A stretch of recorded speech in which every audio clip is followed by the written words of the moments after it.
Hello and welcome as we are back after that short break. Clio Cups support race, the first time we've ever done something like that, Sam, before. What a great way to get things started for this evening. A little aperitif to, whet the appetite for the full body dish that's coming our way very, very shortly. Definitely, the Clio Cups were good, but I think the Porsche Cup is definitely the centrepiece when it comes to Friday nights on Apex Racing TV. And just get rid of Apex Racing TV, just Friday nights in general, Sam. What else do you need? Exactly, and I think tonight is going to be a really fun one. Brands Hatch, we saw a lot of action in the Porsche Cup, such a competitive field in all three of the classes, particularly the pros, where I think there's 5 or 6, maybe even 10 drivers who could fight for the title for this season. And of course we're visiting Virginia for tonight's round of the championship, and a circuit that we don't honestly visit that much, but one which is a true driver's circuit. They call it the Nürburgring of North America. They do indeed.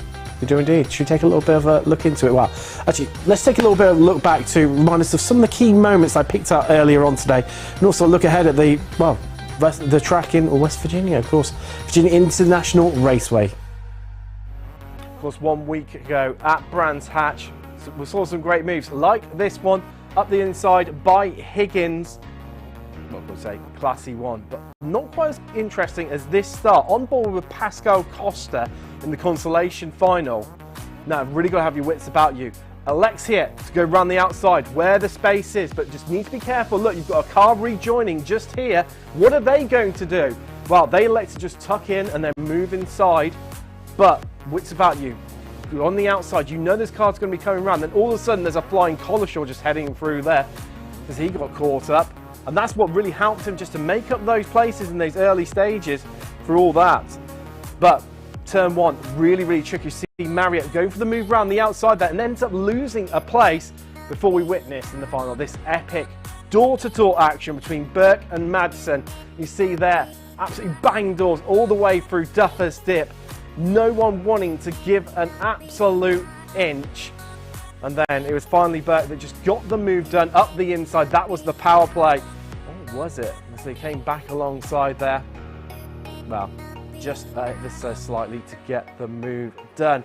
But of course, after all the drama of Brands Hatch, VIR this week, Virginia International Raceway, to give it by its full name. And what a cracking circuit this is. We've got, of course, the long back straight. Everyone knows about that one. You can see it. It's so obvious there. It's almost reminiscent of Fuji, or of course the Nordschleife.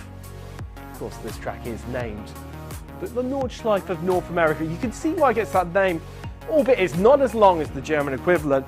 Let's get things kick-started. The slightly curve to the right, pit straight before you head into the horseshoe. Real big overtaking opportunity here. Get up the inside, but if you're clever enough, you can hold on right around the outside, then into turn 2 and turn 3. You then pick up the inside line there. So it's not always quite lost by hanging on around the outside, but you have to keep your foot in there, your car alongside, and that's going to be the tricky part for the drivers. 4 and 5, pretty much one line through here.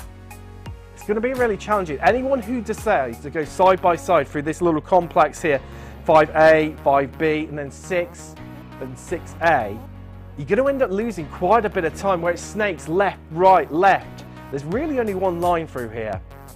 It's a real challenge for the drivers. Opens up a little bit, and then you've got 7, 8, 9 coming at you thick and fast. Again, very reminiscent to turn 6, where it's all snaky.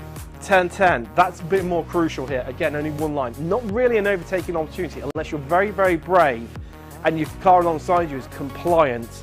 Then you drop down the hill into 11, of course, turn 12, Oak Tree, as it's technically still named. Finally, the new update to iRacing, the tree has gone, and I don't know about you guys, it just looks a little bit weird right now, like you're missing something.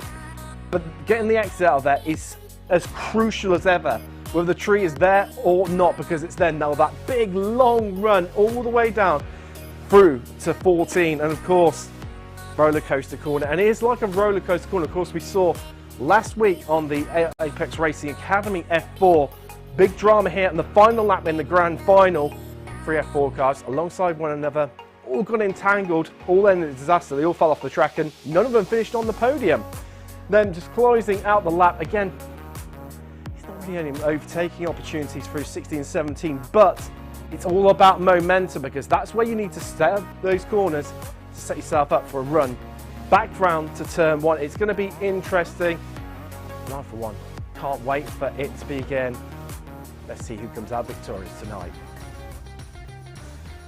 Fascinating, isn't it, really, that circuit? It just... The oak tree is gone, as I mentioned, you know, in that little piece there, but the memory still lives on. And I don't know about you, Sam, I said it there, it feels naked down the end of the track now it's not there. Even though we've all known, oh, that oak tree got, you know, hit by lightning, it's been gone for years. Why is iRacing not updated it? And now it's gone. Well, I feel like, you know, someone's cut part of my arm off or something.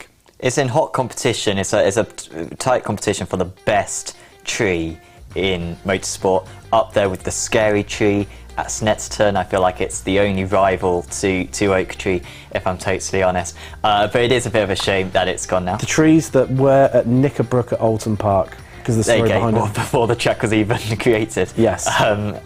Yes, may they rest in peace. Yeah, those, it's an incredible circuit in terms of how unique it is, this one, because there's so many corners which aren't really corners. It's got that Nürburgring feel about it, where it's just carved into the landscape. And so there's not straights. It's not a case that someone drew a straight and then they said we're going to have this corner. Instead, it just meshes all together, and I really like the flow of those types of circuits.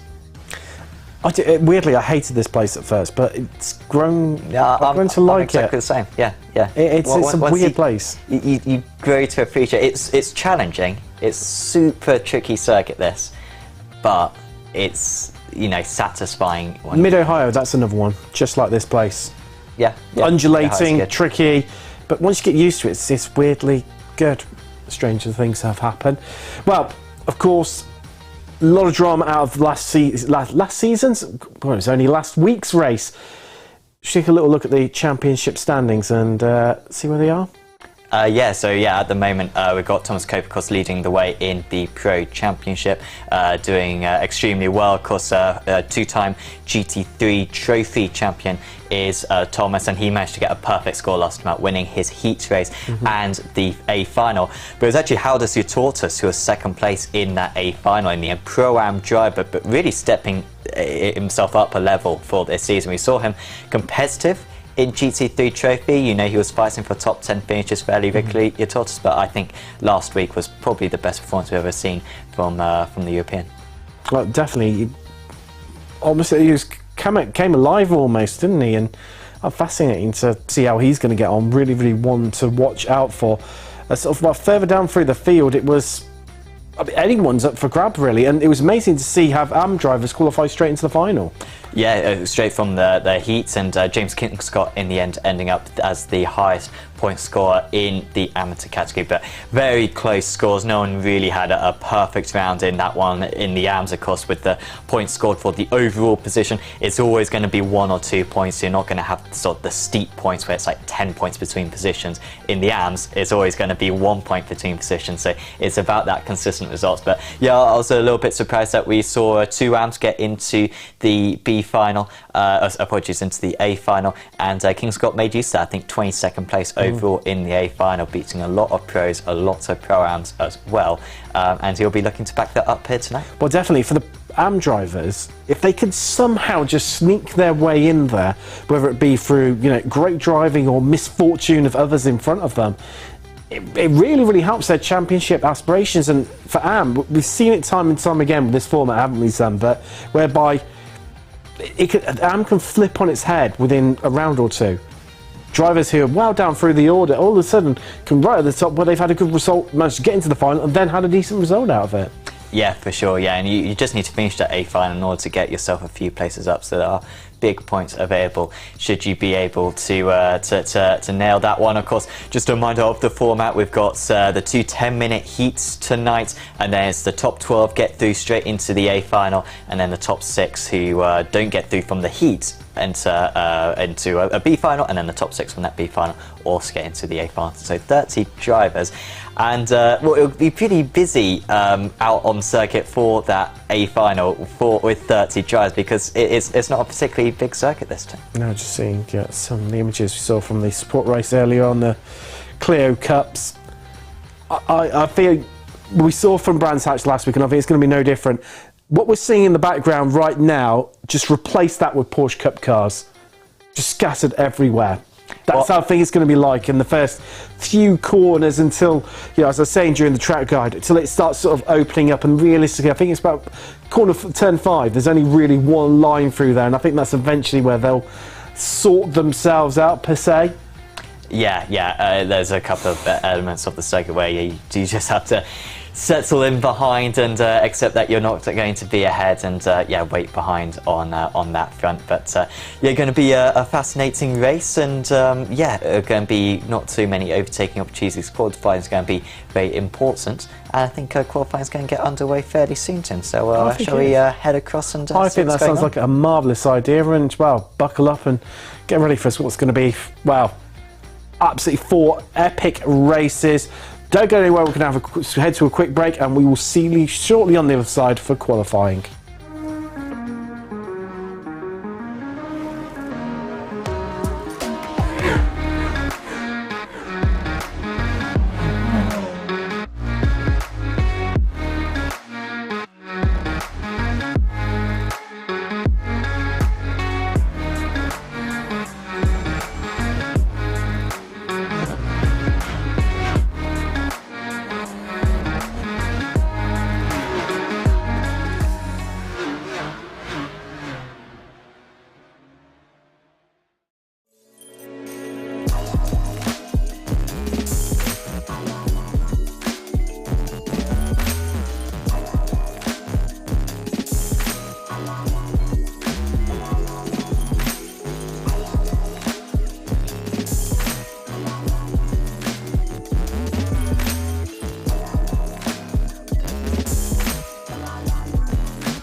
Hello and welcome back. Qualifying just getting underway. It should take a little bit of time just to take this in, just breathe in the aroma of all the virtual tyres and oil and engine noise. And we can tell you that it's a strong showing from, you mentioned him earlier, Sam, Paradash Tortas. Likewise, Samuel Sprowley. Yeah, first appearance, I think, for Sproul, or maybe he took part last week, but just had a problematic. What do I call him, Sprowley then? Sproul, you're absolutely spot on there. Yeah, for Blackout Motorsports NZ. Once again, I said this last week, we love to see the drivers from down under, and you can see there's 3 of them in there. Elusive, and then also Lazarus as well. Some of the best names in the series as well, and we did go overboard with me talking about these names. I cannot stress enough how good they are this season, and real credit to the Apex Racing League community for bringing out the big guns when it comes to satisfying names to pronounce. There's Mario Vilgert, currently a German 1-2 Impulse Racing ahead of FTR Esports, but all the odd drivers going into Heat 1, or the even drivers going into Heat 2, as it's now a German 1-2-3. And Pascal Costa to the top of the pile, Sam.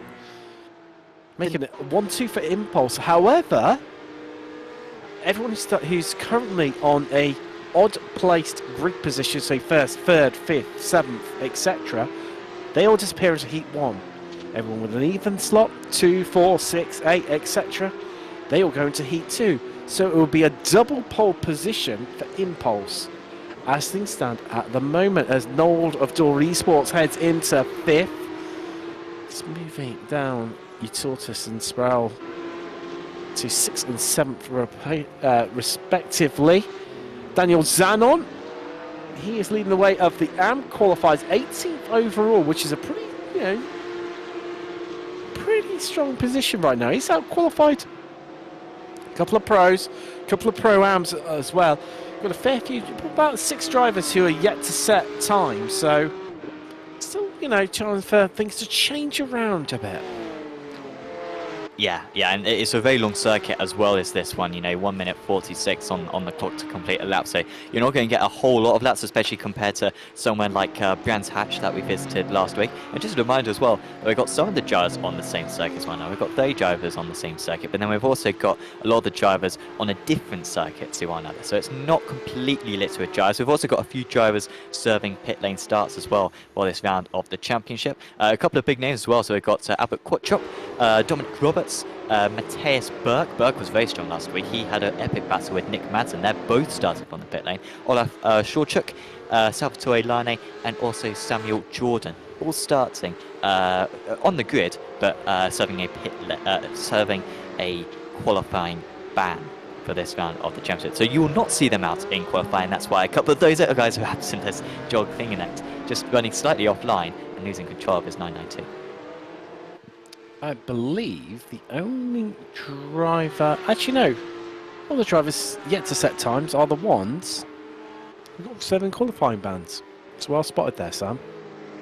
Yeah, good to see them all around. It'll be, as you taught us, with a very strong lap. We saw Furtwängler go to 7th position overall momentarily. Well, he's still there, but Utortus managed to improve himself, getting ahead of Nicholas Nold.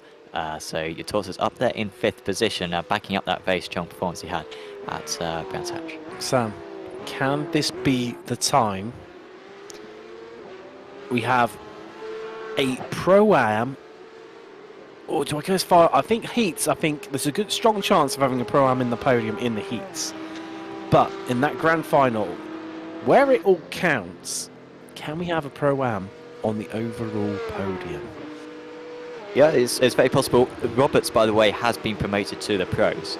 So he won his heat last time out in the Pro-Ams. But he was so good that he's been promoted to pro as Dominic Roberts, as Hugendorn. I think he was trying to make that corner, but he failed. Or he was at the end of a flying lap. But yeah, Dominic Roberts is not being able to qualify for this round. He has been promoted from Pro-Am to Pro for this round of the championship. So that's how impressive he was last time out. As Daniel Zanon still at the top of the AMS, but not improving at the moment.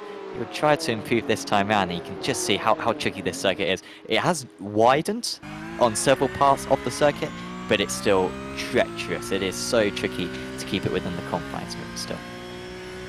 Right on board with Daniel Zanon heading up the back straight towards Roller Coaster. Of course, the scene of a big incident in the Apex Racing Academy F4 Championship, where the top 3 coming onto the final lap in this same style format, so the heat format, just at that very spot there, decided to come all together. German 1, 2, 3, 4. Nicholas Nold up to 2nd position. This is good, yeah.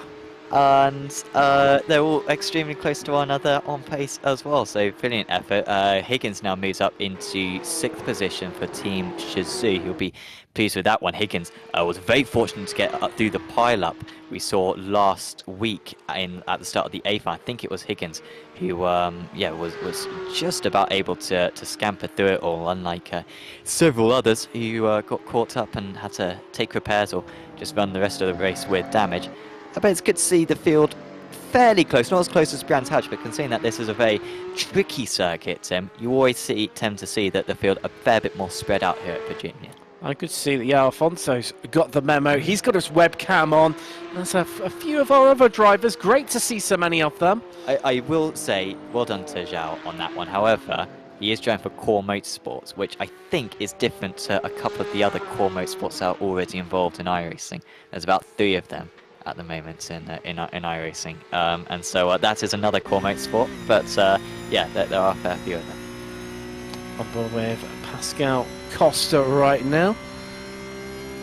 What's he going to manage? Under a 10th, separating himself, and Nold currently in 2nd position.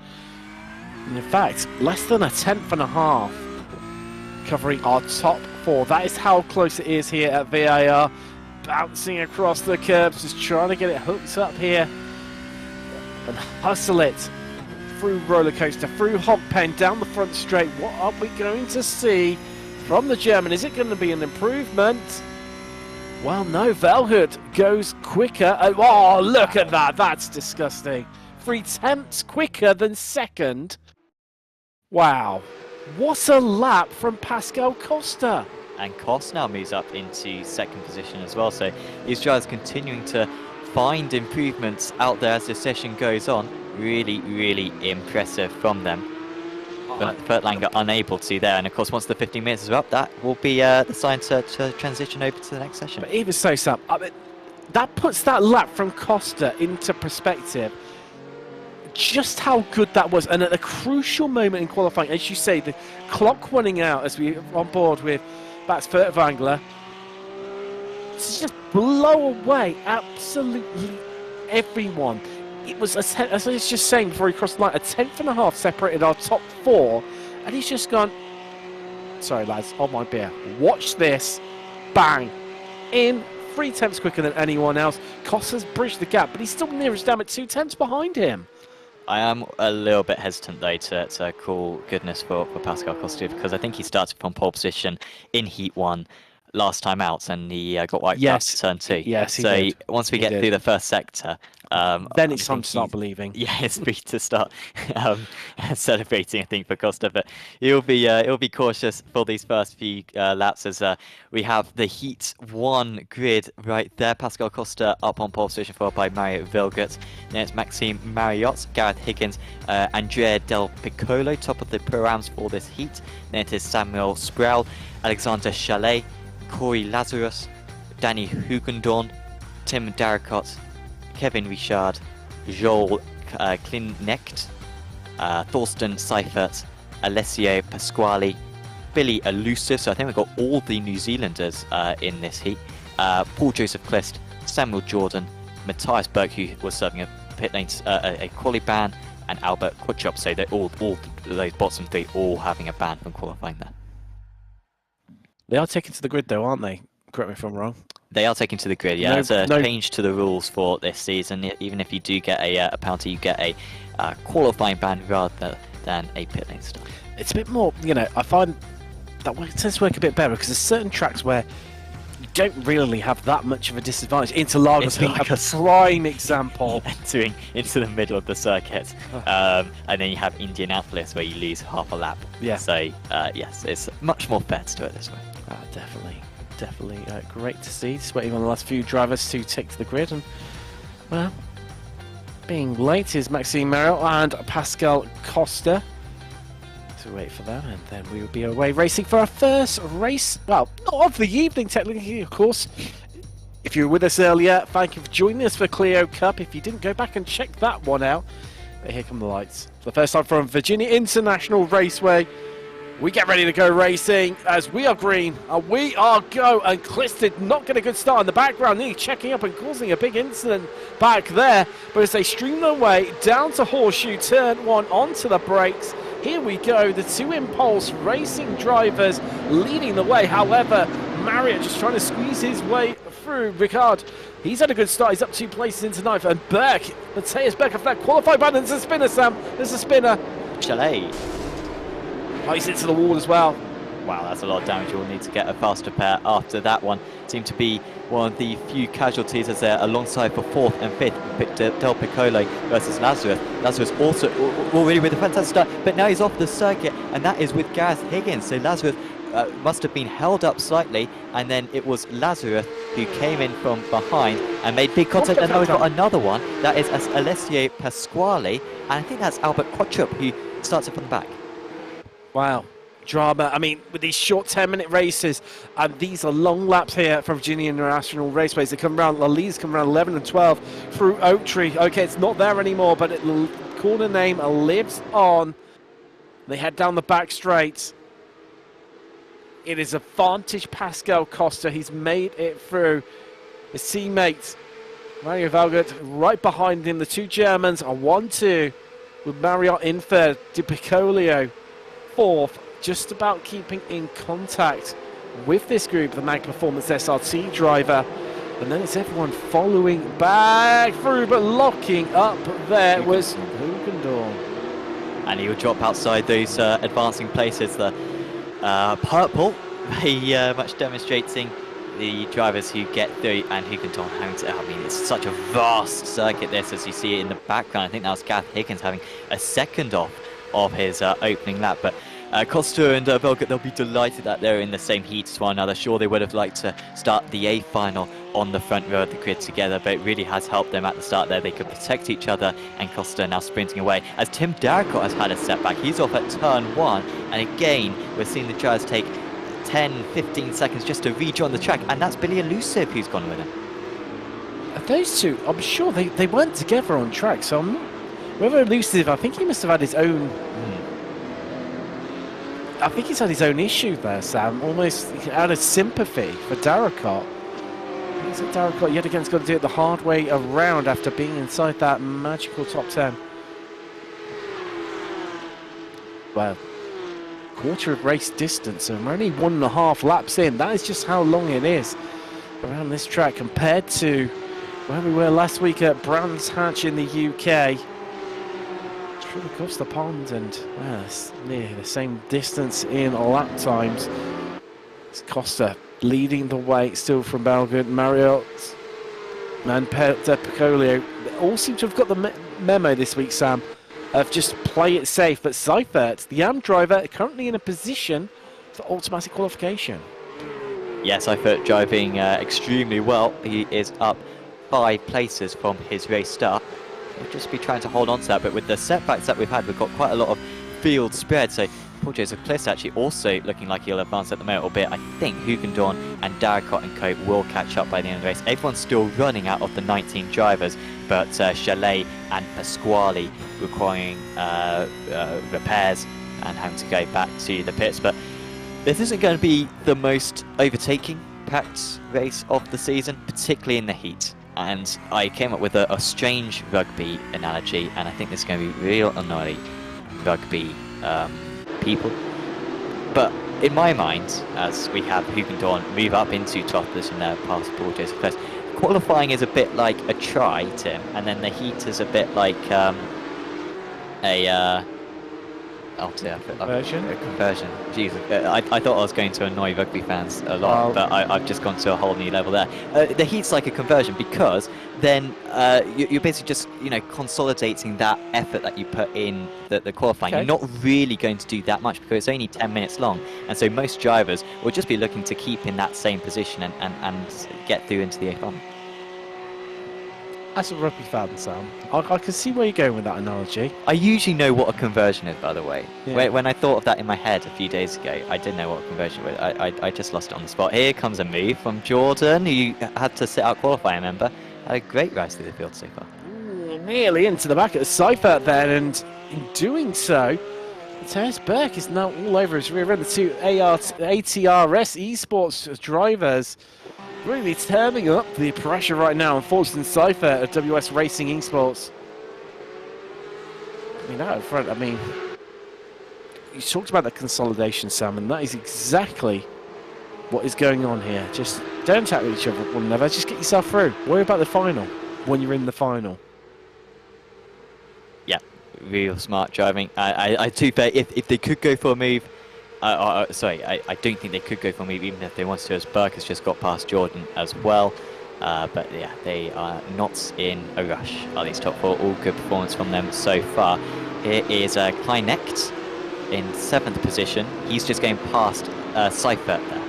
So both these guys up a fair few places. No, so apologies, this is the wrong way round. Sproul ahead of Kleinecht, and Kleinecht was 0.7 of a second faster on that last lap and set the fastest Sector 2 of anyone. Definitely, man on the move right now as Ricard ahead of him. Kevin Ricard of Carrios Esports having a bit of a moment there, as picked up by our producer. Had a bit of ooh and ah, as he's sort of squirreling away there. Fighting away, well, talking of fighting away, this is Burke and Seifert, and bangs wheels, and oh no! Seifert, no, that was yeah, Seifert's in the wall. Yeah, it was. Oh, well, we saw a lot of bouncing off doors earlier on in the Clios. I'm not sure how realistic that one was. I think that... as we've got a few replays of incidents that we saw earlier on, but it was such a shame for Cypher. It means that Klist is now top of the amateur drivers. And here's a replay then of the start, and yeah, watch out for Chalet, a couple of rows back, but here's off. Oh, so everyone made... Yeah, it was pretty calm getting through turn 1, wasn't it, Sam? But this is where it all started to happen. There you go. So I think that was with Higgins. Yeah, he just got tapped in that rear corner. It's a carbon copy of what we've seen all evening with the Clio Cup. And that was Higgins and Lazarus going off the track.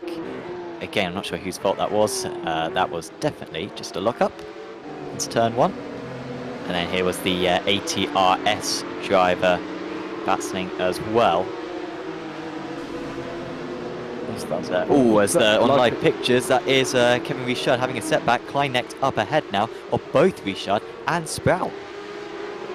But he's given it back. Well, I mean, you can't argue with that one in terms of sportsmanship. I mean, only last season. And he's got it back again. Oh, has he? Oh, it's off. Oh, no. I mean, you can really see how narrow the circuit is there. Because, and now that's rejoining. And has he got damage to the steering? Will that ATRS driver have damage to the steering as well?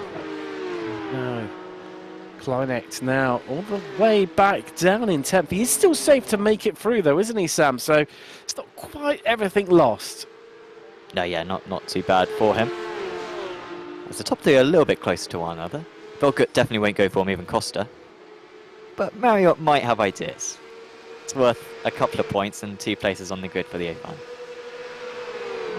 When they come across the line, they're going to take the white flag. Yes, they are.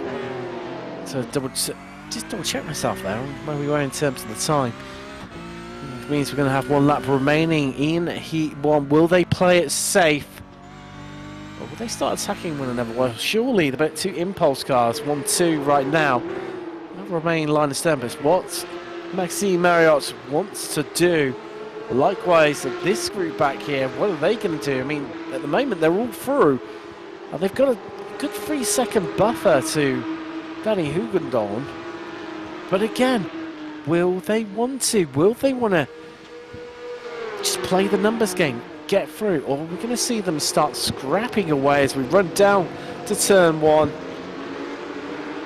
No change as of yet, but we have still got a big lap to go as well, already into the back of Kortrup. Kleinecht really starting to apply the pressure right now, the Dutch payments driver. Yeah, he's not seemingly got much damage from that instant earlier on. Oh no, Lazarus and Higgins, they haven't collided again, have they? Because they've both just dropped back. No, they're having separate instants, I think. Lazarus up to 13th, isn't going to make it through into the A final as it stands. Hugendorn and Darricott and Kleinecht will be very pleased to be getting through, considering the setbacks they've had. And yeah, a couple of these other guys who have missed out will be thinking what could have been. But it's been a problematic heat for pretty much everyone. This top 4 as the checker flag is prepared to be waved. Marriott has not been able to get any closer. And after a hugely disappointing Brands Hatch round, this will be very satisfying for Pascal Costa to be able to take a race win. Will definitely be, indeed. And maybe a bit of redemption last week for Brands Hatch.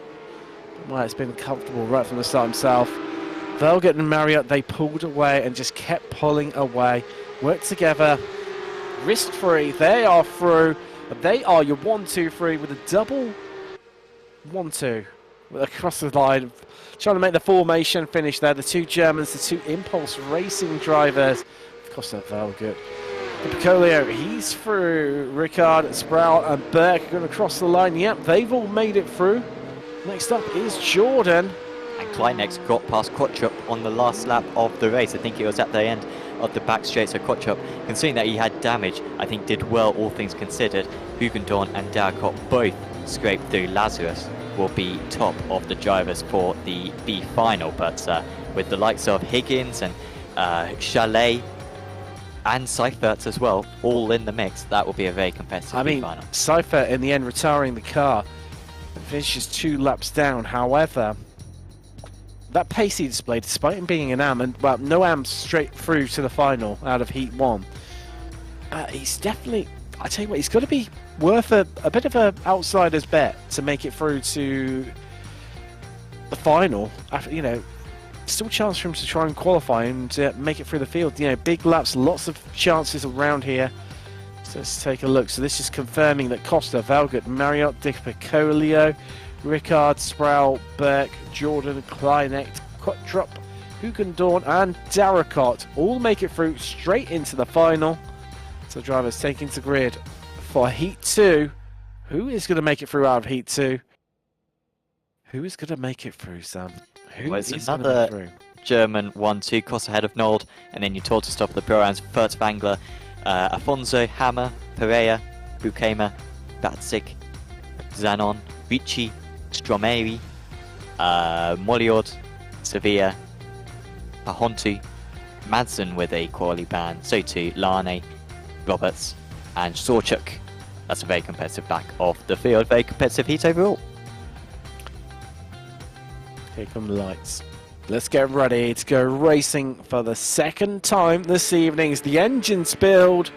As we're green, no hanging around from the starter here today. And it's a good start off the second row and they're moving around in the background there. There's banging doors and there's been a bit of contact. And we could see some big casualties. The whole field having to check up there and losing out. Well, I think it might have been Hammer.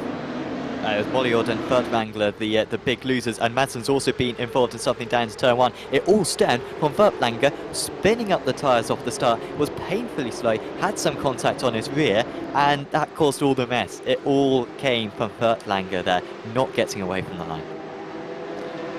So everyone else making it through. I'll tell you what, it's a great start for Furtwängler's teammate in the sister car. Roberts, he's up 7 places. Likewise, Lan up 8.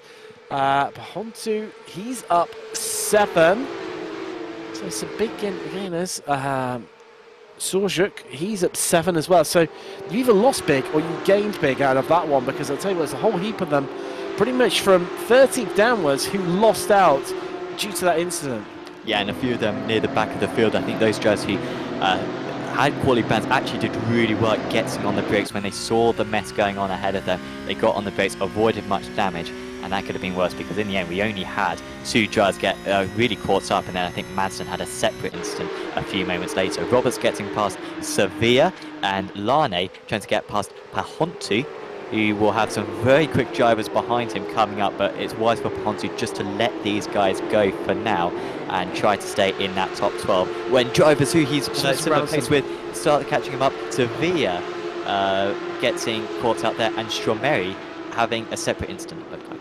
Well, Sevilla was inside those qualification places, the automatic transfer spots, and it's all gone wrong for him. He's back down to 17. As well, you see there is Philip Hammer. Could have been competent company with him, clearly. This was the same as last week. Yeah,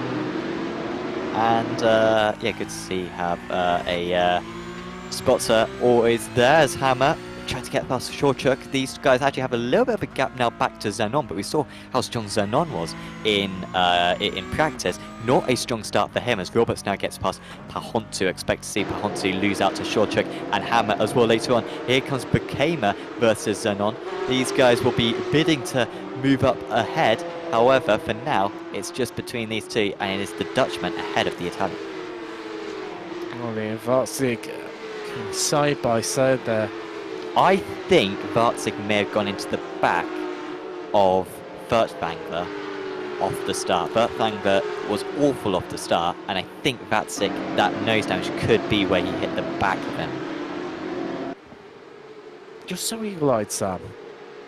I might be wrong, Sam. It sounds like a really good Speculating. hypothesis. It sounds like a really good hypothesis, and I'm all down for it.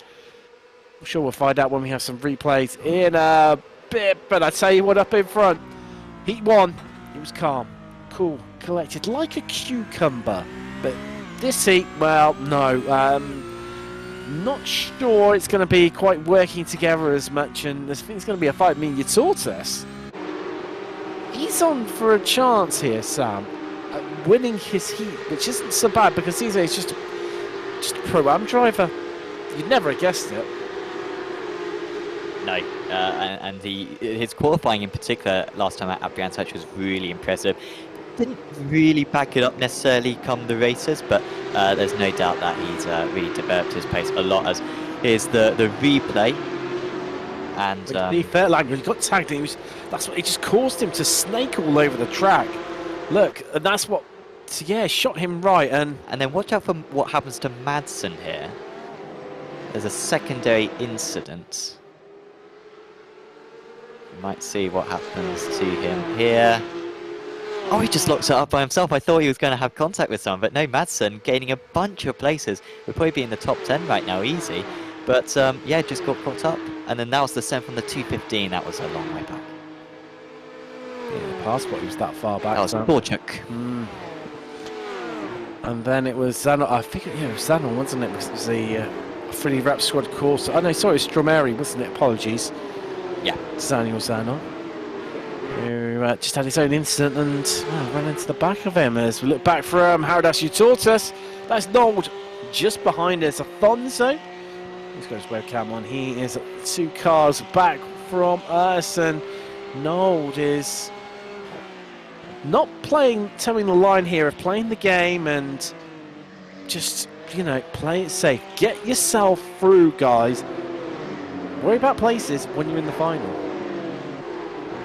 Roberts is a bit of a dark horse for tonight. Having that qualifying ban has really affected him, but he's up 10 off places, and Sorchuk off the track, and Boykema moves up to 12th position. Zanon will try to go through as well. Zanon's going to rejoin the circuit dangerously here. Now they're both back off the circuit, and Nick Madsen will take advantage of that, and Olaf Sorchuk will be hugely disappointed that his race has gone south. His whole evening has gone that south so quickly.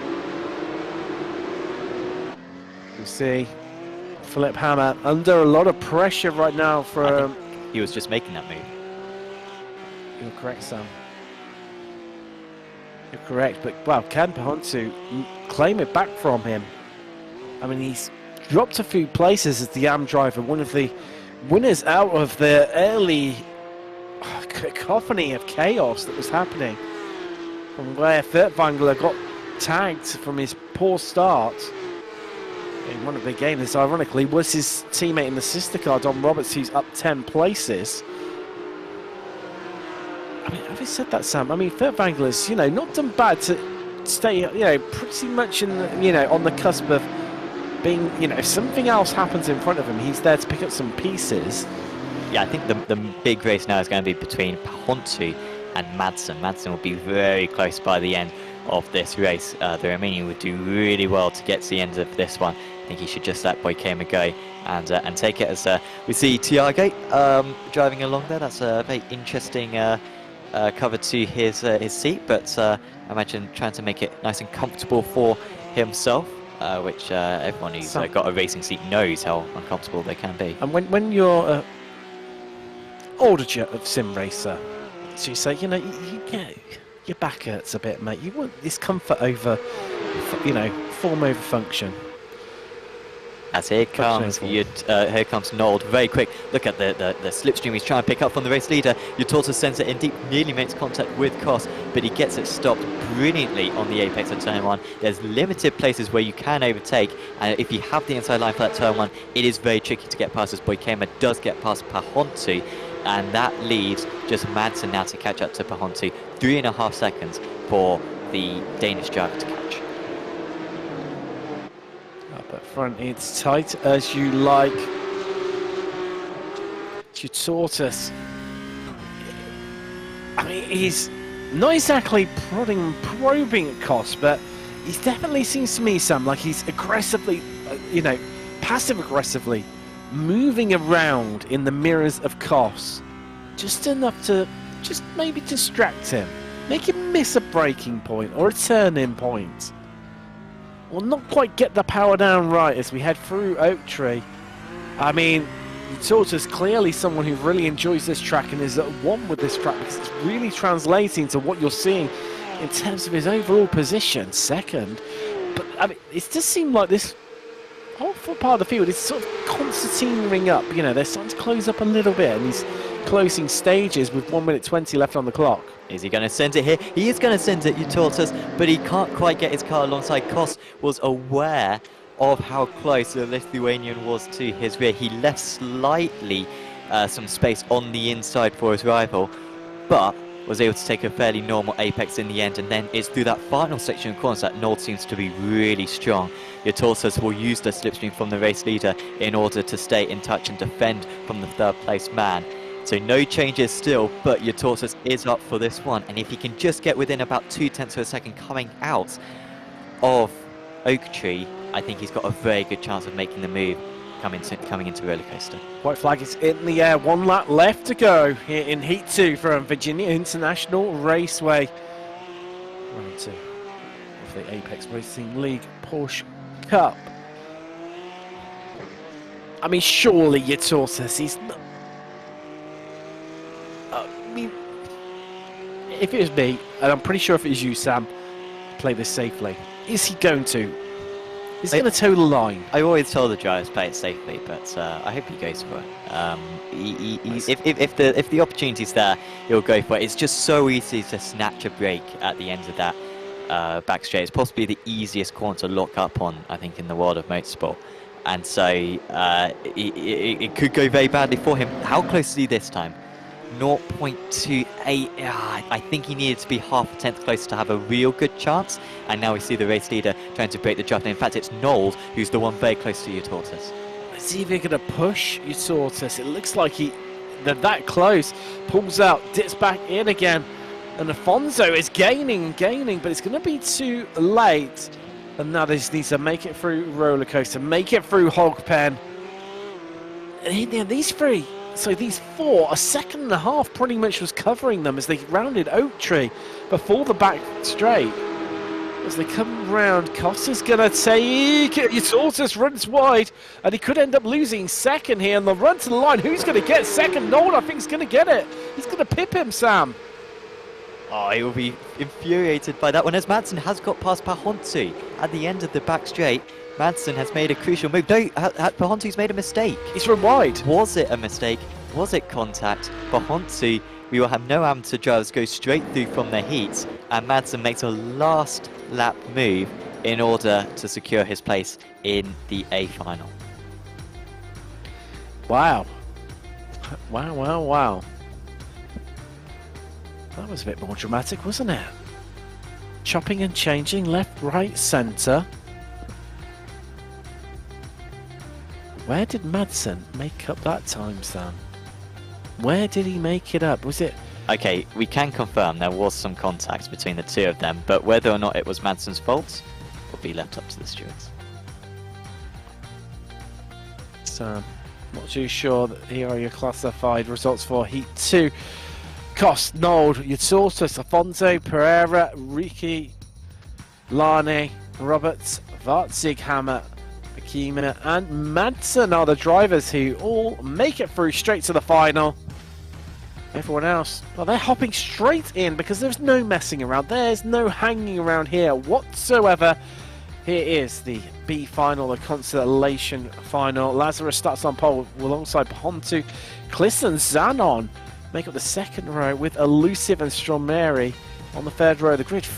5 AMs inside the top 6. Then it's our lone pro driver, Gareth Higgins, starting alongside Tommy Molyard on row 4. Row 5 is on Chile and Third Angler with Surfert and Sevilla making up your back row as we're green and we are go. Who's going to make it through 14 minutes of racing discovery? And only 4 places up for grabs to make it through into the final. Everyone's just playing a little bit more keener at this stage of the race, despite that, well, I say that, there's 2 wide, they're 3 wide even as they come round Horseshoe, a run down through turn 2, and there's a bit of contact, someone's around there, Sam. Oh, and he's right down, he's going to lose tons of time. There's another one running wide too, Sam. Molyard, I think, was the... I think it might have been Elusive. No, I think you're right, yeah. Really elusive, losing 4 And that places. list is going to go across the circuit. Now, I'm not sure if you pick up a slowdown. If you do, then that's going to be absolutely debilitating for PGC, and he has got a slowdown there. I think that's only fair, considering that he did cut that circuit significantly. And PGC, who missed out on the 8th, and I think by just 1 place last time out, he was certainly in amongst the top 8 for much of the race. Unfortunately missing out, and now we have got a Zanon off the circuit. The amateur driver, he needs to try to rejoin safely here, gains control of his car, and it means that Furtwängler is up 4 places and into the top 6. Seifert's not far off, is he? Look, he's up 5 and into 8. So we're seeing Alexandre Chile here. Being passed by Higgins. Will he? Is Higgins alongside enough? Is he going to brave it into the braking zone? No, just checks out a little bit. Oh, he goes for the switchback. Oh, that's a cracky little move there from the Brit. Oh, the Frenchman leaves him. Oh, no, he's been turned. He's turned him. Oh, yeah, was it Higgins turning in? He just slide like a spider in a bath into the wall, and now it'll take him half a minute to get back going. He should try though, Higgins, because a lot could happen in this B final still. His teammate, Furtwängler, trying to get away, but I don't know whose fault that was. Was he totally clear? Let's see what Seifert's passed. Seifert's up into the top 6, and Elusive making a couple of mistakes already in this B final. Starting inside the top 6, then regaining into the top 6, and now losing it once again, all in the space of a lap and a bit. But now there's the mistake from Seifert, and Elusive will take that one if he possibly can. This is where he had his off earlier on in Heat 1. He gets through it this time, but he's not able to gain the place, as Zanon, who had that awful instant at the end of the S's on the last lap, he moves back to 8th. Just getting past Molior there, could sense an opportunity. Pasquale tried to follow his teammate through, but could not. He remains down in 10th at the rear of this 5-car train. And Zanon, you could see him just sense an opportunity. He had to put his nose there. Up in front, Lazarus leads from Shamari on to 3rd, and then it's Chalet, Furtwängler and Seifert, your top 6. The cars automatically transferring into the final. Ooh, Sam, it's going to be, I mean, Elusive has lost about a second to Seifert. I think, is this potentially the moment-defining part of the race? And you can see our top 6 start walking away here. We always think this, and it was certainly the case in the F3 Championship a couple of seasons ago, but something always happens in the B final. Which mixes stuff up. I had an awful commentator's curse last time out. It was on one of the Dutch drivers, whose name I forget right now.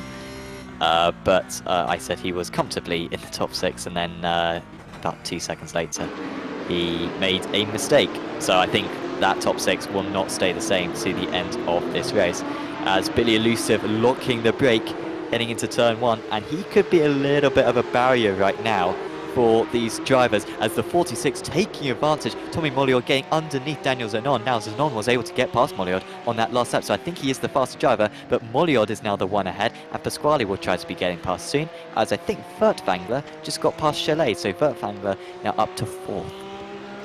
He's not far behind Hontu either, so don't, discourage or, be expected. Furtwängler could move up another place, possibly even 2. You never quite know, because we have got some 9 minutes of racing left from the B final here for Virginia International Raceway of 2023 season, the Apex Racing Academy Porsche Cup. On board with Zanon. What sort of exit is he going to get out of Oak Tree? Elusive, feeling like he's a sitting duck down this long back straightaway. Zanon, interestingly, not sitting in the draft and making the moves here, Sam. Can you work that one out? I think he's just waiting for these guys to go for it. I don't think Molliard's going to make that corner. He has. Brilliant stuff. He didn't lock a brake. And in fact, it was Elusive slightly earlier on the brakes. And that is nice work there for Molliard. And now Zanon has to absolutely get on it and try to stay in touch with Molliard and take advantage of any incidents that crop up ahead. Pahontu, brilliant job from him so far. If I'm honest though, he's not as fast as Furtwängler. Maybe he could keep Chalet behind, and here comes Furtwängler, here comes Chalet as well. They're both down the inside. Do they all get it stopped? They do. Pahontu was so early on the brakes there, and he does let those guys go. I think that was the wise thing to do, and Pahontu's still in 5th place. He should have the pace to stay ahead of Seifert, but he just needs to try his best now to keep up the pace and keep in touch with these gyros and keep a buffer to the top, to 7th place. Well, I mean, what a spectacular move that was. You know, everyone just diving in there, down to the inside. Pahontu playing the numbers game, trying to play it safe as Furtwängler and Chalet just dove down there. Furtwängler now up into 3rd, that's 7 places gained. Chalet behind him, he's up 5. Seifert, who's in 6th, he's all up 7 as well. 6 minutes 30 in.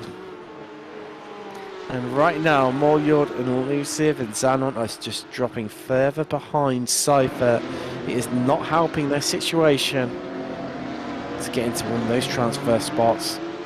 I know you say never, Sam. I know you don't, but it's starting to get to the stage that even when the cars in front of them could make a mistake and still come back onto the track and still remain in one of those transfer slots. I'm convinced the top 6 won't stay the same. I'm absolutely sure about that one. Let us know on the chat. Zanon! Oh no.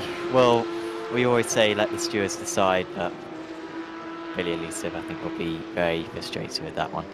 Because Zanon, I don't know at what point he decided to go for that move. It seemed to be on the apex. It's I don't know if it's. Like I say, I'm sure the stewards will take a definite look at that one indeed. As we look back from Furtwängler, Chalet behind. Interesting. I thought when Furtwängler got ahead of Chalet that he would then start walking away from him, and that just hasn't happened at all. Look at their last lap time, Sam. I mean, Furtwängler was about 3.7 tenths away from him. Yeah, so faster than Chalet. In comparison to Stromeri ahead of them, Furtwängler was around about 3.5 tenths.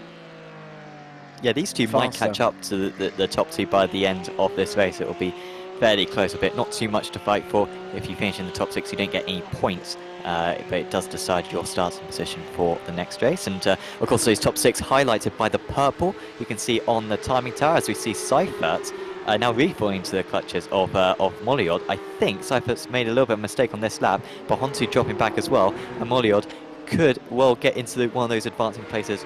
At the moment, not quite. But of course, this overlay provided by SDK Gaming, who provide our live timing as well, and also allow our broadcasters' cameras to be synced up to our commentator cameras as well.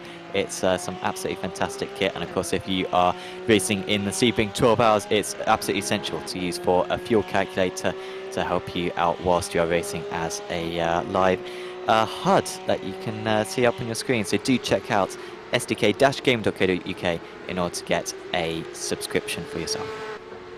Also the most accurate live timing on iRacing. It is. Or you can also use it to show where you're going to pit out after taking your pit stop. Really crucial in those that 12-hour Sebring. And also, Stan, it comes with a 14-day free trial, I do believe. Exceeding value for money. But Lazarus leads, and that gap, I tell you what, since Stromeri is only an AM, that gap is shrinking. Just bit by bit, he's niggling at it. It's like a squirrel holding a nut, taking little nibbles out of it. I can almost see it. I can struggle to see it, can't. Yeah, I can absolutely see that animal. Molyod, with a slight mistake we saw at the back end of the previous lap, and he's making a few more mistakes. Molyod, I think, when he caught up to the back of this one, had my mentality of, well, he'll get past eventually. Now, after these small little mistakes, he'll be thinking, I've sort of lost a lap because of these slight apex misses, but you can see he just nails a couple of corners and he's right back with these guys. Pahonti will be very grateful right now for what Seifert is doing. He was catching him hand over fist, but on that last lap Seifert had a little bit of an iffy lap, and on this one it hasn't been a great lap either. Moliord can't make the move into roller coaster this time, even though he has a liking to Seifert. He is yet to make an obvious mistake, and again Moliord spinning up the tyres, and he's only left himself 2 laps to get this one done. He cannot hang around much longer.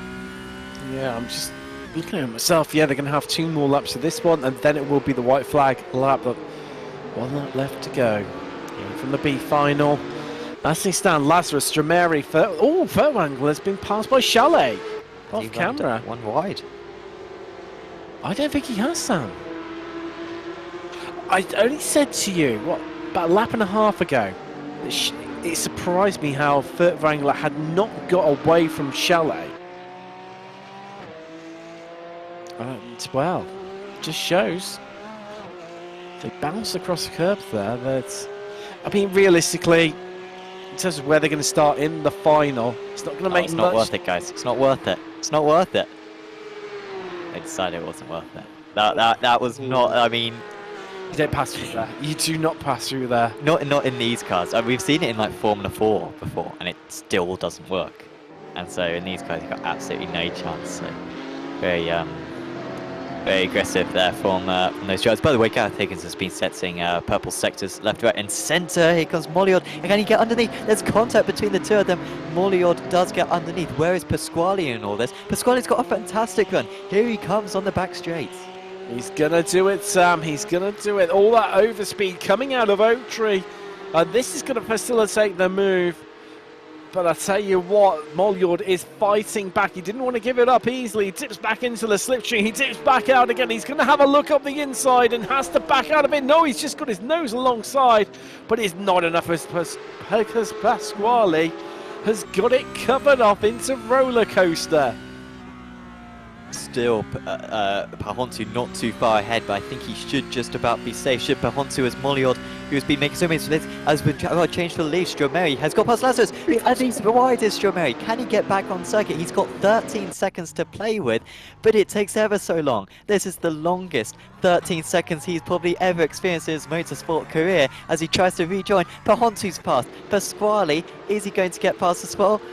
No, he's still fine, and the 2 teammates are alongside. Here comes Moliord. Moliord is past the 46, and just a simple lockup for our race leader has taken him out of contention. We do have a change for the top 6, and Moliord, despite countless mistakes, is still in with a chance. I thought you were wrong, Sam. You said this top 6 is not going to finish like this. Yeah, I've lost that bet, haven't I? Off he goes. And all of a sudden with... Well, the white flag is out as well, Sam. Let's not forget, because so this is coming at the worst possible time for Stromeri. He could still bring it back, though. They're only 2/10 of a second behind, and with the mistakes that Moliord's making. It's the best chance. It's down that back straight. Into roller coaster. Here we go, out of Oak Tree. It's the only place he can do it. It's the only place he can do it. He's in the slipstream as they head up the hill. Here we go. All or nothing for Stromeri. One chance to make it happen, to make the final. Can he do it? And I think he's too far back, Sam.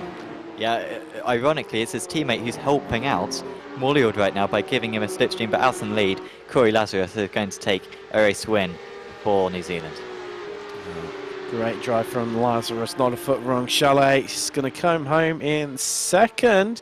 Furtwängler third. Pahontu, who looked like he wasn't even going to finish inside the transfer spots, he makes it through. There you go. Pasquale too, and Moliord holds on. Stromeri, what a difference 1 lap can make from leading to out. And, you know, there's not a much worse circuit to make that lockup. I mean, maybe like something like Long Beach, you know, a street circuit, but around this circuit, you just make a tiny lockup. You go off the circuit ever so slightly, and then it's just so slippery. The grass sliding away from you, you have so little grip, and by the time he came on, he'd lost that 13-second buffer that he built up. Well, I mean, we saw it from round 2 of IMSA between the one of the LMDH just caught the grass and just slid straight across and skiffled a couple of GT3. So it happens in real life, and that was, of course, Sebring last weekend. It happens. It sure does. As we might be able to see the results for this B final then for the drivers who are able to get through, or actually I say that Paul Joseph Clist is still running out there, so we are not able to show that, but we might be able to show the Heat 1 results actually from earlier on in the event, just to remind ourselves that who is in contention come the A final, and of course it was the 2 Impulse Racing drivers of Costa and Vilkert who were able to get through. Marriott in 3rd place and Del Piccolo in 4th. Yeah, I mean, Costa looked fairly faultless in that one. Do you think if Costa gets into turn 1 in the lead, Tim, do you think he can be overtaken? Ooh, because Sam. overtaking is sort of possible around here, but you've got to be very, very committed to the move. Some. I'm not too sure. Not too sure. We've got a couple of replays up on screen right now. Let's look into them. Of course, we've got the race start there, and Really elusive getting involved in this one. Watch out for a guy getting stuck on the outside through turn 2, I think. just got hung out to dry, didn't he? And that's the trouble around here. You get. I spoke about it during the track guide. Once you get hung out to dry around here, you could lose a lot of time, and there was the contact. And then this was Chalet and Roberts. No, it wasn't Roberts. It was yeah, one of his teammates, one of the other FX drivers, and yeah, just making contacts around that part of the circuit. And then this one all got a bit messy as well. Zanon trying to get up the inside, being a bit opportunistic after his earlier mistake. It was. I tell you what, you could feel something brewing. I mean, Zanon, he was. Oh, but there you go. Squeezing the car through. Seeing more and more. This was the great overtake of Chalet and Vangler up the inside into turn 1. Oh, they managed to get that. Yeah, that was the Zenon move. That was not on, was that one? And then that was how we had the change for 3rd position. So it was running slightly wide for the FX Motorsports driver. Yeah, I felt like he just delved it in a bit too deep, didn't he, unfortunately? And whilst we headed towards the end of the lap, and well, that's how the... That was Molliord, yeah, the inside. And Seifert's the loser out in that one. Seifert so close to getting through in both races. It didn't work out for him. I mean, because the initial pace he showed in his heat, as you said, he could have been straight through. And then, of course, that was the mistake for Stromeri, which ruled him out. And Lazarus, of course, taking that B final race victory in the end. Currently in warm-up.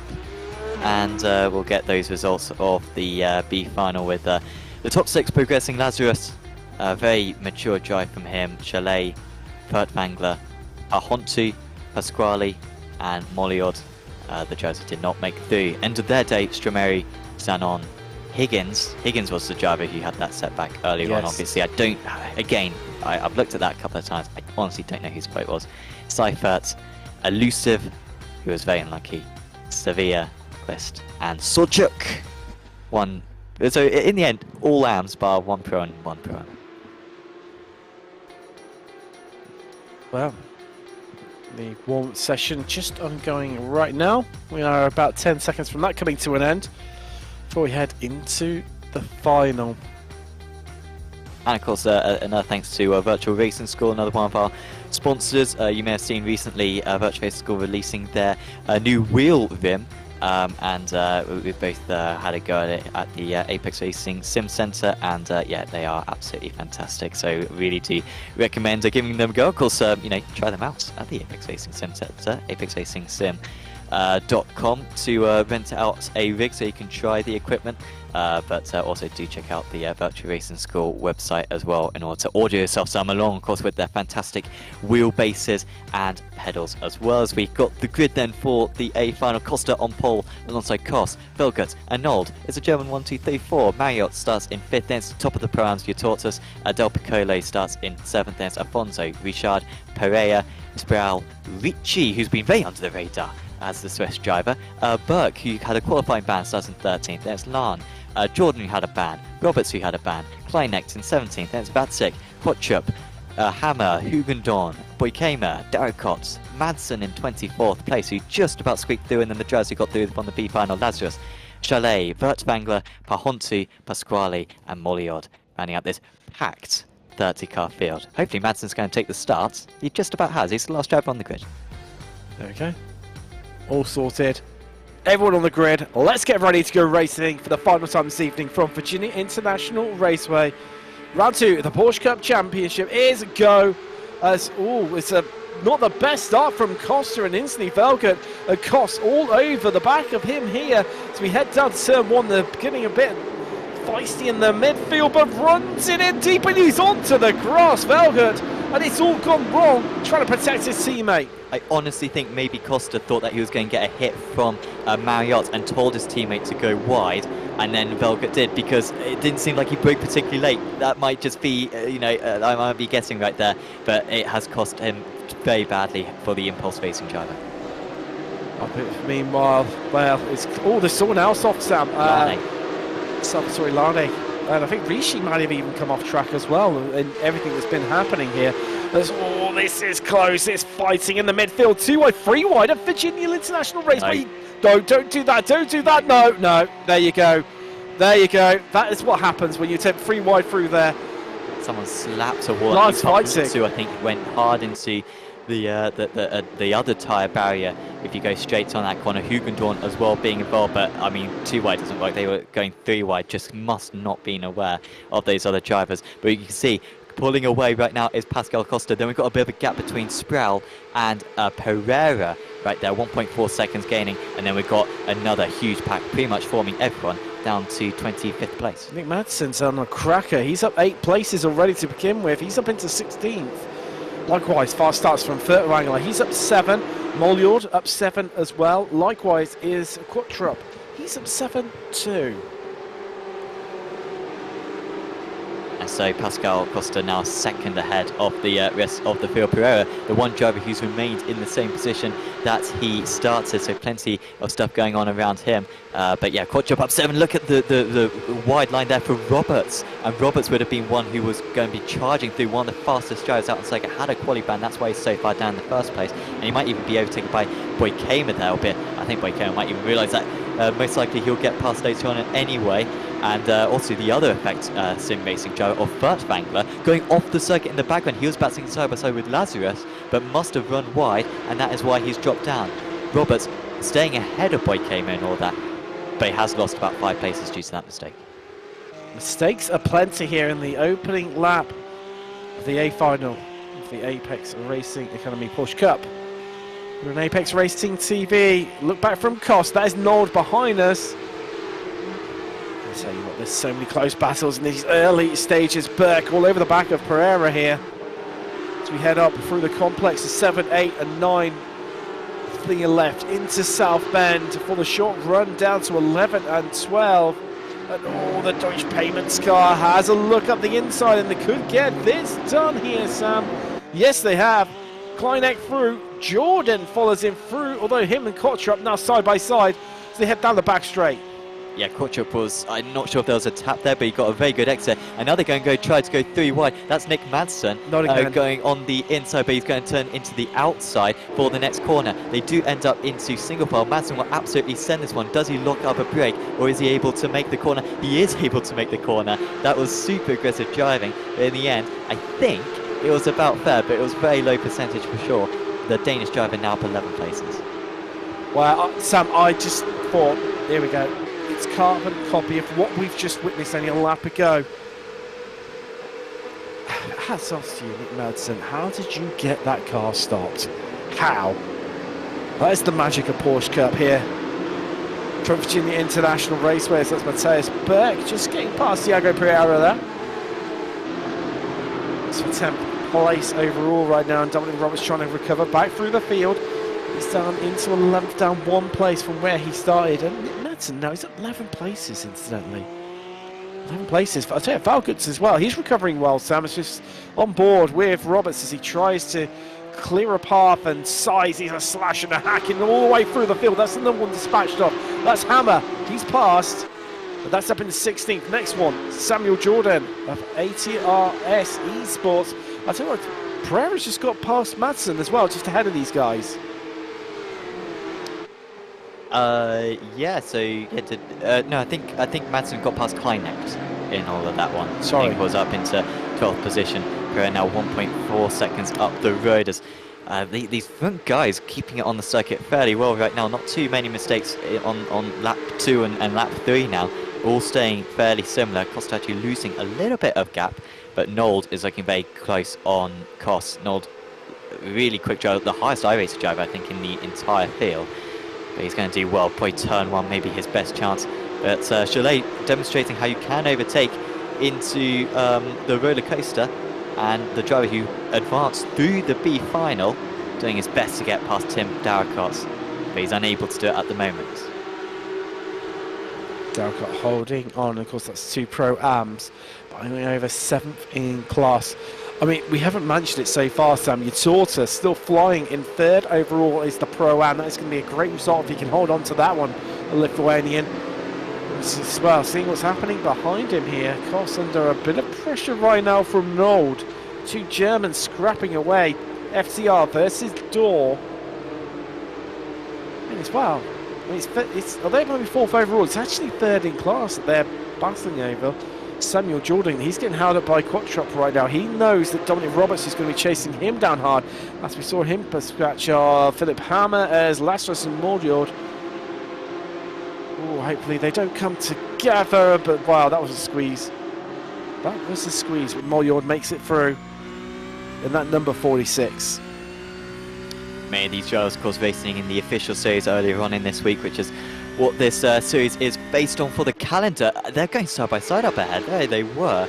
They came ahead of Velgut, who, remember, started this race in P2. Looked like he was going to take the lead, but I mean, it was a bit speculative for me to say that his teammate gave him a call to go wide, but that's one of the things that could have been the case, because it didn't look like he broke a whole lot later. He was on the racing line, but the 7.8k driver much lower down than he thought he would be. But he came out having casually a really good round. I think he's maximising his result. His Geeks Energy Sim Racing teammate was unlucky earlier on, but here is side by side, and we're also going to be able to see some replays as well. And there was Velgut. Maybe we did just break it a little bit too late. And on live, by the way, live, Velgut has just been able to get past Boykema. There you can see that in the bottom right, and there was plenty of other stuff going on. There was it was tight, it was, well, treacherous at the best of times, but so many drivers, yeah, remaining double file. It's to be expected. That was one of the Deutsche, so that was Larne losing out. Yes. The Deutsche payment drivers just sent it very wide. Oh man, and he was that one of the effects drivers? Yeah. That's a lot of net code. That was Roberts, wasn't it? That would be a broken spine in real life. Damn, something's happened to talking to Roberts. Something's happened to him again. He's just run wide in turn 1 and lost a whole heap of time in live pictures. That was the Madsen move. Man, I think they made contact about 5 times down the straight as well. And here was a brilliant cutback from Roberts to be able to make up a move a moment ago on Philip Hammer. No, that was Daracot, apologies on Hammer. No, it was Roberts. It was Roberts. He's since lost a lot. Well, he lost a lot of places, didn't he? Yes, again, for the second time.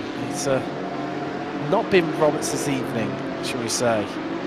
It wasn't his evening last week either, and he's got a Corby ban next week. So, not his first third of the season, Dominic Roberts. I mean, it's so frustrating. You can see the pace and the guys. Well, Pasquale's just made it past him. Here's Valga on board with him. That is Chalet, who he is. Well, I say he's passed. It's going to come right into the braking zone, this one, and the Frenchman could come back at the German. Oh, he's giving it a go, Sam. That's brave. He hasn't been waving drivers past Chalet. This is a very good start.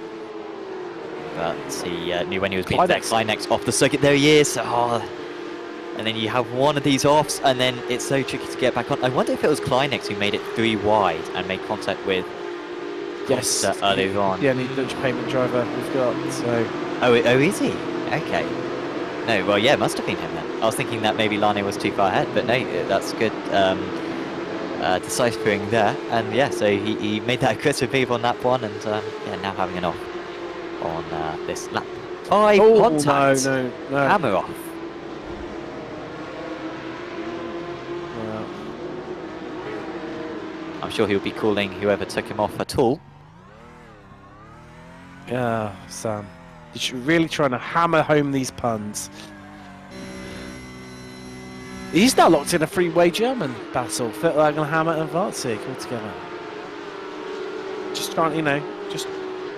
Well, we've got a German battle near the back, and we've got a German battle near the front. I got cross. They're still not that past Noel, but this is looking particularly good now for Noel. I think you need to be, if you're less than quarter of a second behind coming out of Oak Tree, then I think you've got a good chance at making the move at the end of the back straight. But I mean, you can see here, yeah, that would be very brave for him to go for. Valga as well. I mean, let's not forget Sam. He's currently 14th. He fell off, obviously at turn 1, on the opening lap. As we see Chalet just trying to come up the inside of Darracott there, and Darracott's no mug. He's not going to make it easy for him whatsoever.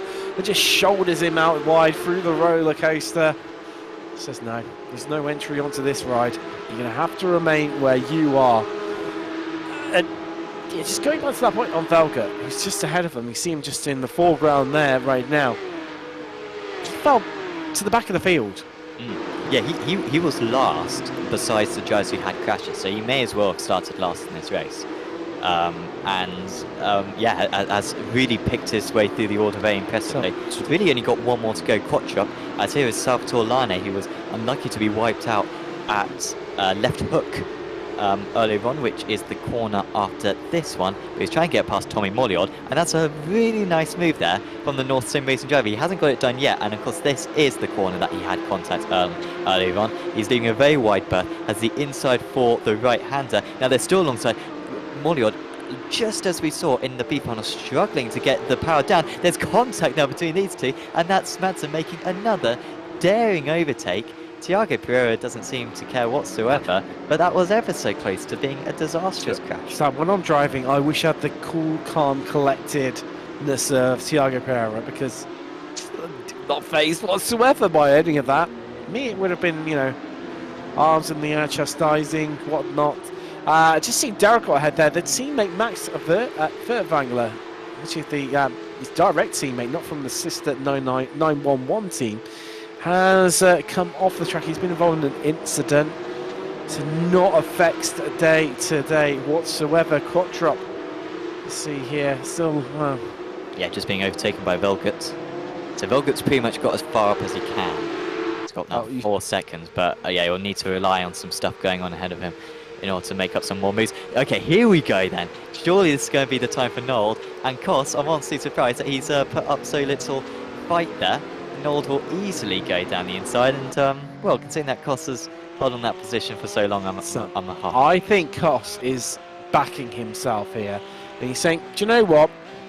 Nicholas Nold, off you go. You have the place. Oh no, that's a big incident. That was Darracott. That was Chalet getting back past Darracott. Boykema was just behind them, and is Boykema feeling guilty? I think Boykema's maybe sent this one, and he's collected Darracott and Chalet by accident, because he's you know, he's got certain driving techniques. He's driving with the techniques of guilt right now. Also, lots of words or flawed, but that's you've summed it up perfectly there. So there's Vertwangler and Kleinecht, two Germans, not had the best. Well, there you go. I think we saw Kleinecht make that exact same mistake in the practice. Do you remember that? Like the first shot we saw of qualifying, Kleinecht made that exact same mistake, and we've just seen it again now in the A final. A lot of these drivers struggling for traction. We've seen it with Molliard, and we've seen it with Kleinecht. So Lana here, just heading past Boykema.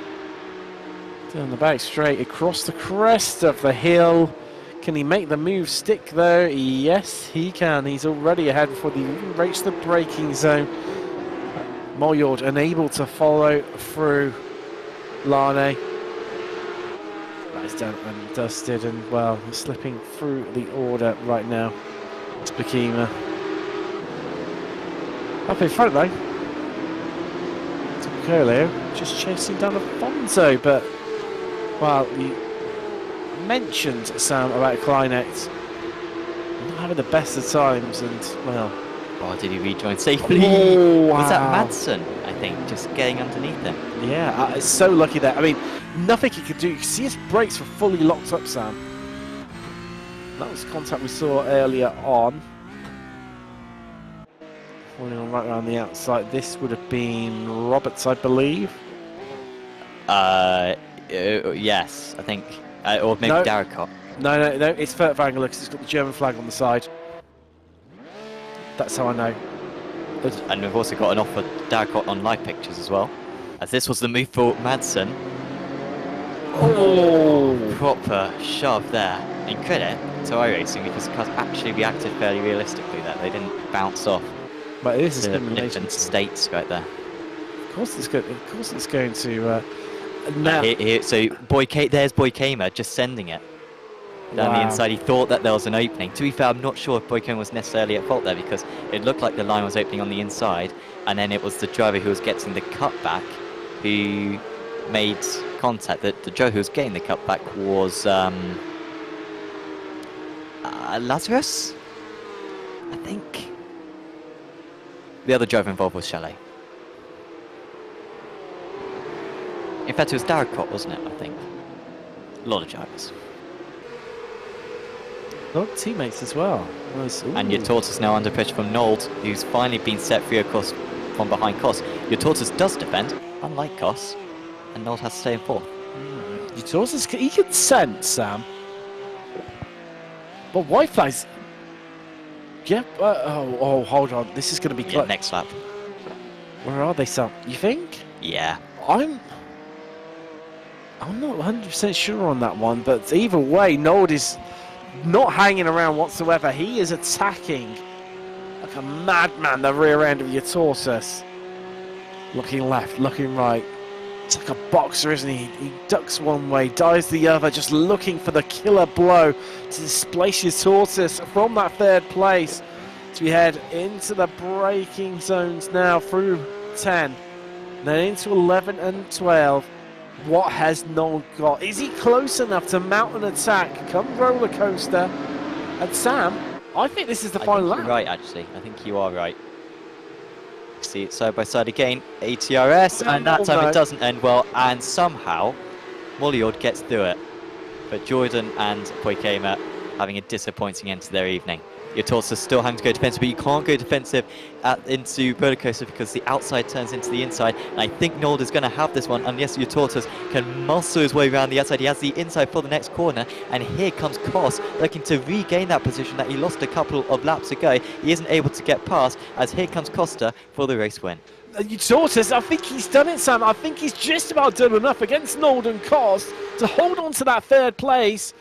Costa wins, Marriott second. It's all about the run to the line. Who's going to get it? Your Tortoise just ahead. He's going to do it at the line, Sam. I think he's just got him. 4,000ths of a second, Nold was able to get past. Well, a run it must have been from Nold through those final couple of corners, and your Tortoise misses out on an overall podium. Because your Tortoise was physically ahead, Sam. I think he had like a tenth or two over Nold. I'm wondering if he ran wide. He must have made a mistake, yeah. Coming out of the final corner. Wow. And of course, your Tortoise still winning the Pro-Am category ahead of Afonso. Afonso, I think, got past Del Piccolo mid-race, by the way. We didn't catch that one. But it's a good performance there from João, the Portuguese judge, to finish in 6th place overall. And of course, top of the amateur judge, sorry, was Alessio Pasquale in 18th place ahead of Razvan Pahontu. Wow, Sam. How do we begin to unpack that one? How? A lot of action, and I think all the drivers are across the line. And well, shall we go back to the studio and I think so. debrief? I think we'll we'll go have a debrief and try and unpick what we have just witnessed here, especially in that great run to the line over third. Don't go anywhere, we'll be back shortly after this quick break.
Hello and welcome back after what has been, well, a scintillating evening of racing, and not to mention, Sam, a final which had more twists and turns and, well, just micro stories and plot lines than the Harry Potter series. Yeah, I'm trying to think of a book, the series that's got lots of books in it, and that's the first one that came to mind. Yeah, and I nearly forgot until I saw that replay that we were just seeing up on the screens. Of course, Velgut's mistake right at the start of the event, you think where he could have been. If it weren't for that, you have to think it would have been an Impulse Racing 1-2, because he was storming through from third on the grid, nearly took the lead, and then, yeah, just ran wide. I mean, I thought there was going to be further contacts on that going into turn one, because Costa was extremely close to being hit by another driver.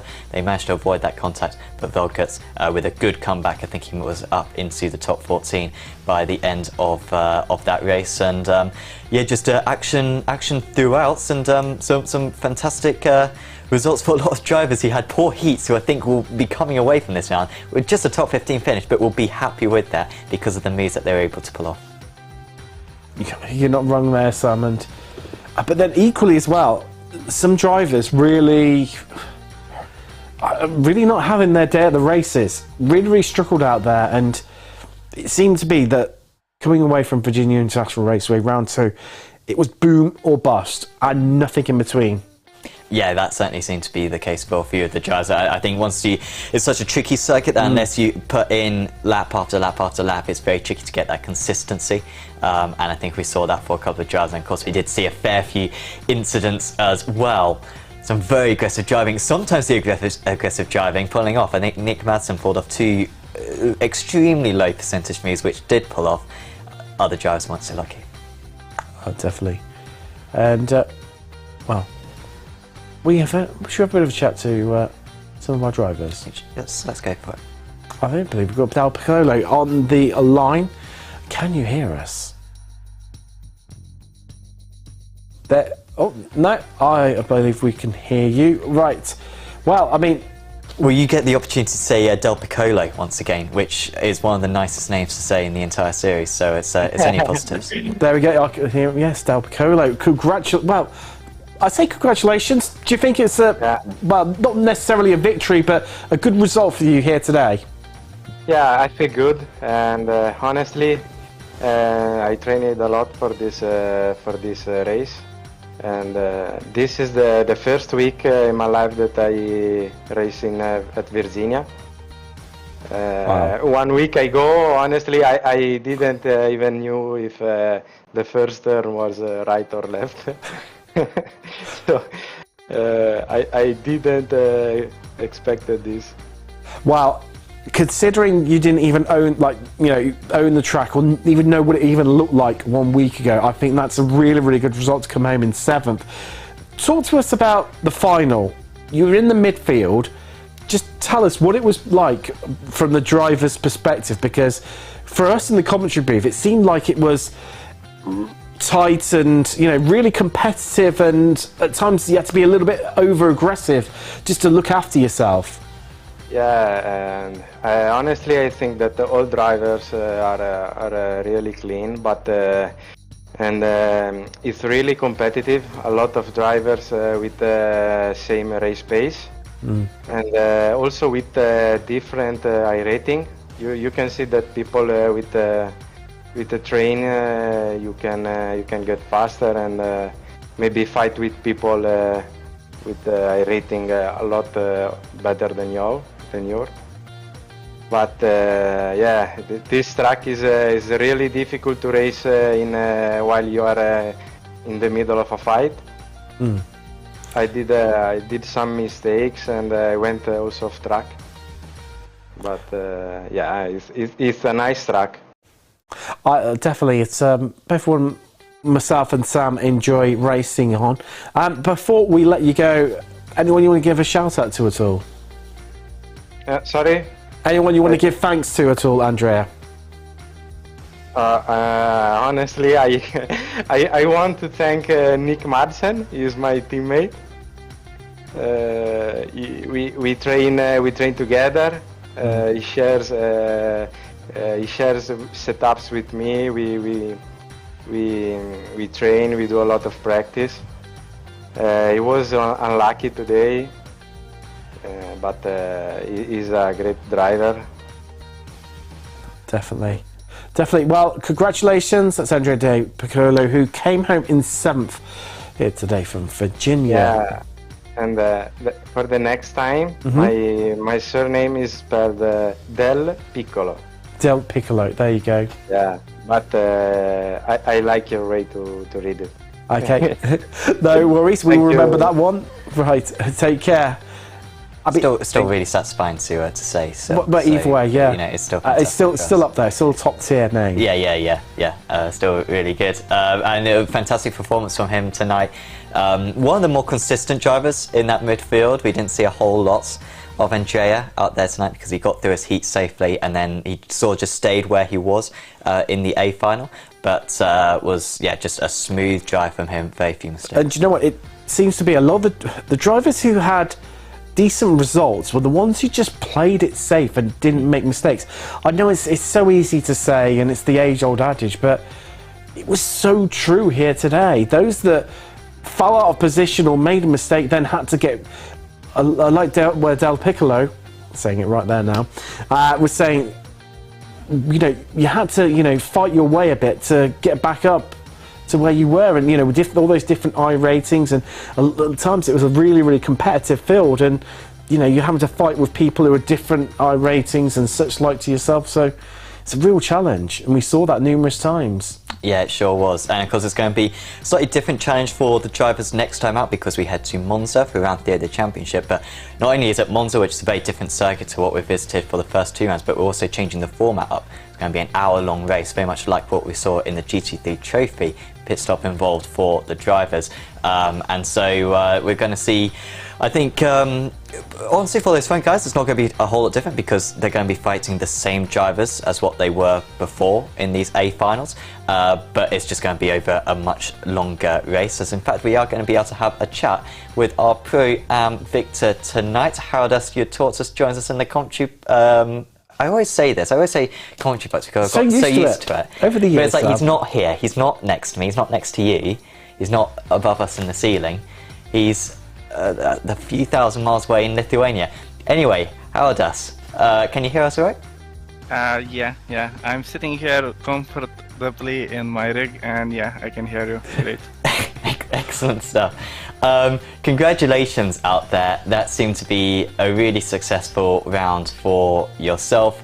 We'll get on to the final lap of the A final a little bit later on, but talk us through your heats and then the start of the A final, because you just seemed to be one of the most consistent drivers out there. You didn't seem to make many mistakes out there. No, and you already touched on it, guys. But that's the key with these cars, you know. Just don't do any mistakes.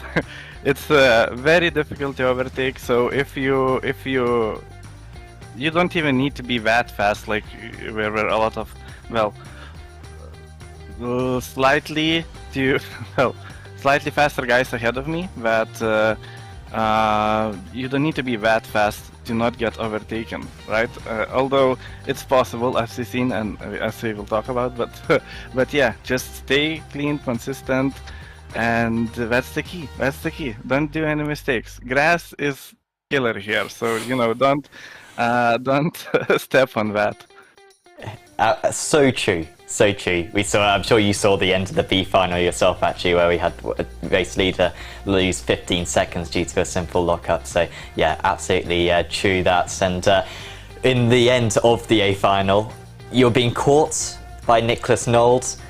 You fought so hard through those final sort of lap at the end of the back straight. Unfortunately, we didn't catch exactly what happened at the final corner. Was there just a tiny little slide which invited Knowles back into contention? It was just one little mistake on the last corner, and that's it. I think I just came in too fast to that last right-hander and missed the apex, and that's it. That's it. He collected the place. And next up in the championship, we head to Monza, and we're returning back to a similar format to what we used in the GT3 Trophy, where it's just an hour-long race with a pit stop. Are you looking forward to heading back to that format, or have you quite been enjoying the heat format so far? So mixed feelings. I like the format. I like the hour that you need to sit in the car and keep it consistent. I think I'm good at that, but I'm not sure about the track. I love these first two tracks that we had, where not a lot of places to overtake and not a lot of straights where you can just slipstream and stay behind like that. And in Monza, it.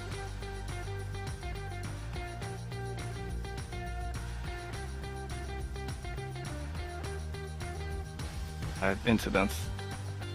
It does, but I'm sure you'll be one of the best at avoiding them, as you were tonight, and as you were, of course, last time out at Brands Hatch. You'll be in, I think, second place in the championship, maybe even top, because, of course, Thomas wasn't here tonight. So, yeah, if you are top of the championship, congratulations on that one, Howard S. Is there anyone you'd like to go shout out to? My team, Over the Limit Racing. Yeah, shout out to you guys. Thanks for the support.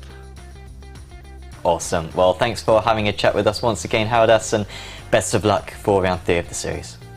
Thank you guys.